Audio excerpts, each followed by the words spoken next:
Mr. Chair, I move to that this committee invite chairman of the Committee on Appropriation, chairman of the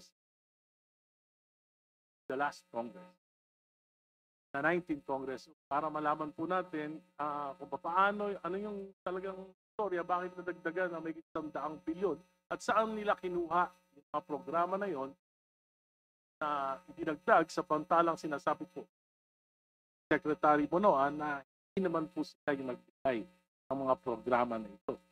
Alam niyo po, especially on flood control projects, kung malalaking proyekto ito, dapat po mayroong environmental compliance certificate. So, mahalaga na malaman natin saan galing ito.